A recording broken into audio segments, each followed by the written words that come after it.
In today's section, we're going to talk about expanding quadratics, which deals with the expanding of two binomials. Now, to start, this is what we're going to learn. We'll learn how to expand binomials and write them in standard form. The big thing about standard form is make sure that it conforms to the highest exponent being first, and then all the exponents going down from the front one to the back should be in the highest to lowest order, reading from left to right. So first thing, what is an expression, quadratic expression? Well, it's an expression where the highest exponent is 2. Since it's quadratic, the 2 displays the quadratic portion of it because it means there's two possible solutions at most. So an example would look like this. This is actually what standard form looks like. The a, the b, and the c are just coefficients. The x squared, with that square that I'm kind of putting a circle around right now, shows that it would be the perfect quadratic type of equation. Now if this were to be canceled out, it would actually be linear because you'd only have the bx plus the c. Now, moving on. Talking about standard form. Standard form of quadratics. All quadratic polynomials are written from the highest exponent to the smallest exponent, which is what I had stated earlier, and I'll show it here again. Since this exponent is a 2, the exponent here is a 1, technically, even though nothing's showing, and the c value portion has no exponent at all, so that would be the lowest.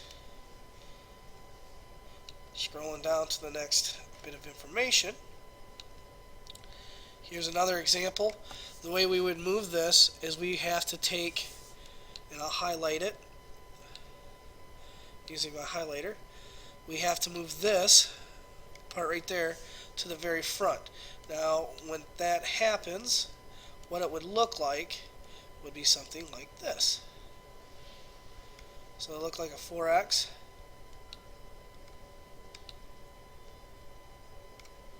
with a squared right there. Then we'd have plus 2x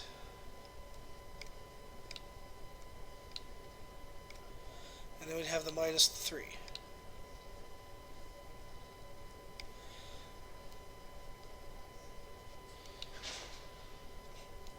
The method for expanding. There's actually two methods that I use.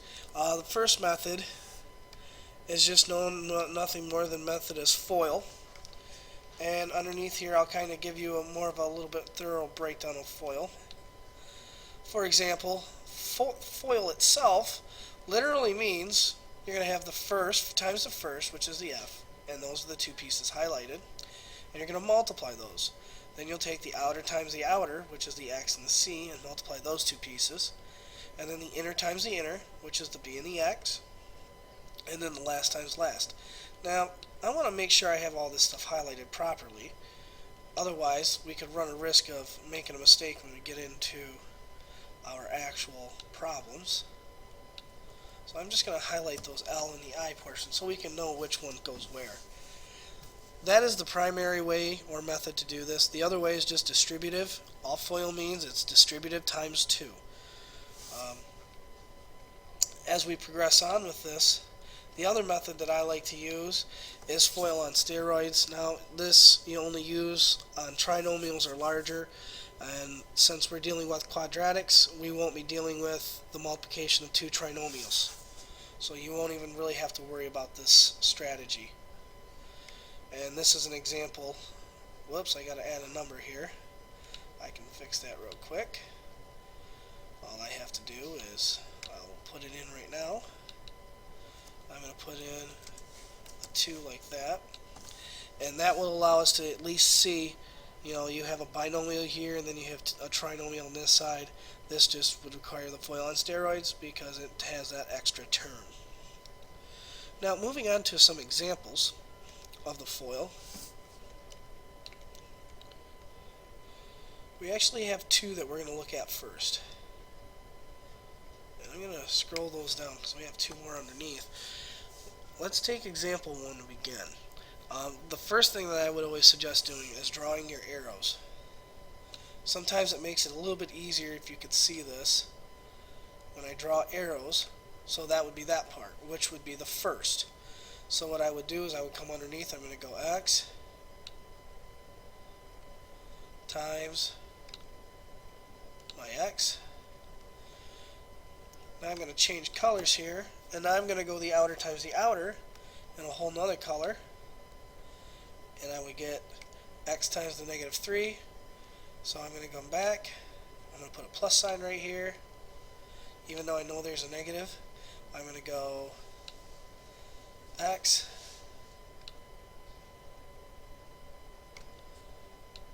times negative 3, like that. Come back, I'm going to put a plus sign.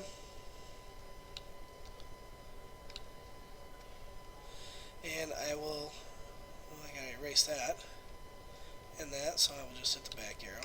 2 mistakes. I'm going to take this green one, and I'm going to go and do the last times the last. Now, or the inner times the inner first, which is the 2 and the x. So I'm going to go 2 here, and then the x. Now, just like before, they are showing multiplication, so I'll put that dot. And for the blue, it will be the last times the last, just right there. So that's plus, I'll go with the black real quick, plus, and then it's 2 times negative 3. Now this step here is really not needed. What I would suggest for you guys to do is just avoid it if you can. It just adds more time and more steps. The big thing is drawing your arrows and then simplifying those portions. So I'm going to go on and I'm going to move to the next step of simplifying, where we're going to take the x times the x. Now the big thing with simplifying these variables, make sure that when you're doing multiplication, you're looking at the exponents. Now, originally I didn't put exponents of 1 up here because they don't require it. However, for this problem, it's easier if you do. So it's just 1 plus 1. Just add them. So that would be x squared.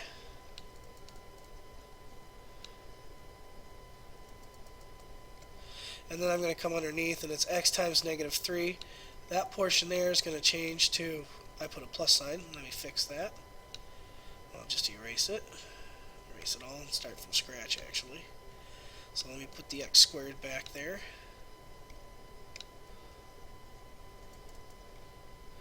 And then I'm going to go with negative 3x.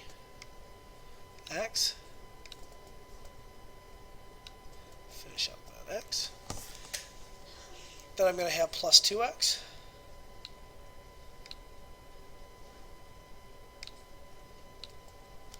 And then minus 6. Now that's going to give me everything that I need. So we will go through and actually calculate these pieces. Now to finish simplifying here, we would just combine these terms right here, and that would simplify it. So what we would end up with is the x squared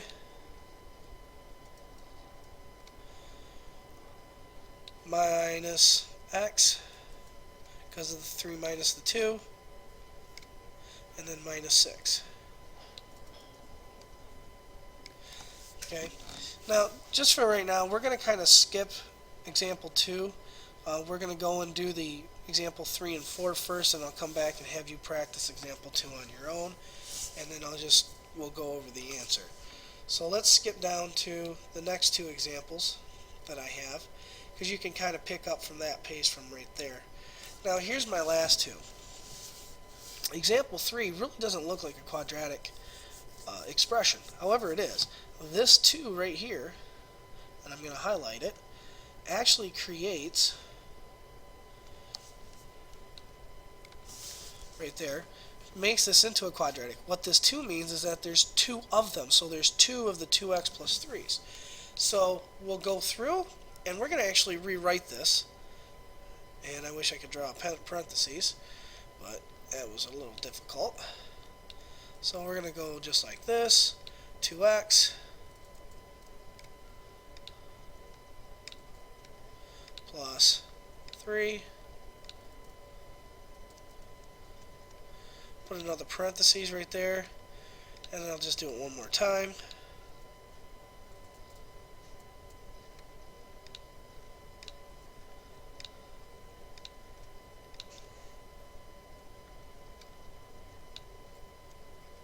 Now what this actually is, it's a perfect square. Okay, there's two perfect squares there. So really, all we have to do is follow the same principles as before as FOIL, which would be first times first, inner or last times or outer times outer, inner times inner, and last times last. So if we were to take the previous two, the first times first, that's the 2x here, and this 2x, and that goes to 4x squared. Now, I'm going to do the outer times outer, which is 2x times the 3x, which just goes to a 6x, because 3 times 2 is 6.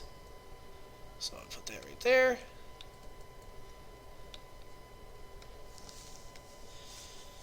Once that one's done, now I do it again, and it's 3 times the 2x with the inners.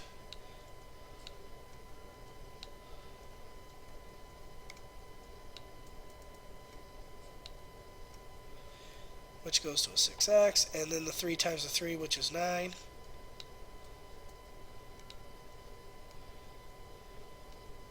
Now hopefully you can kind of see again that these x's in the inside are the same.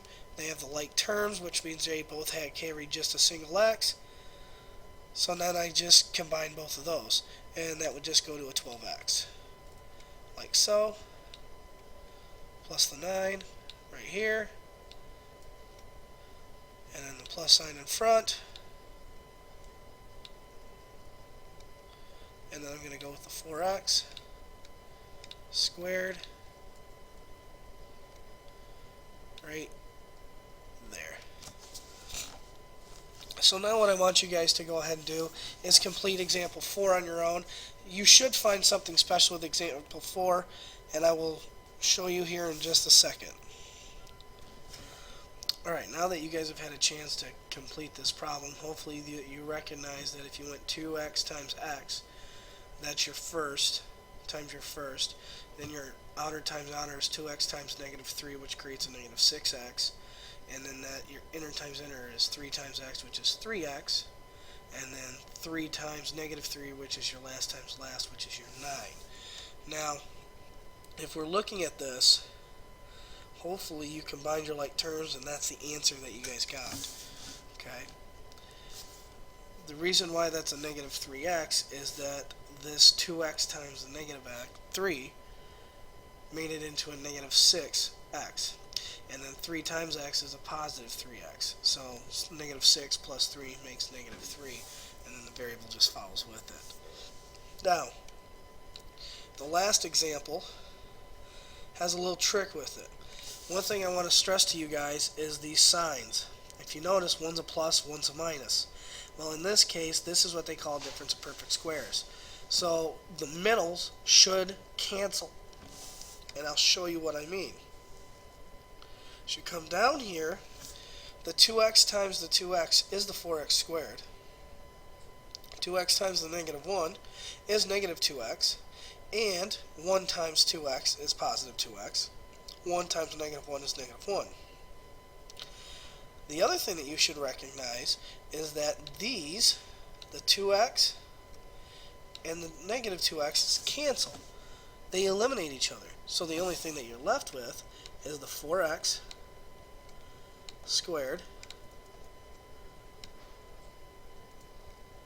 minus the 1. Now that you've seen these 4 examples, I want you to go ahead and complete your worksheet, and we will put them up on the board and discuss them afterwards. Make sure that you do show your steps.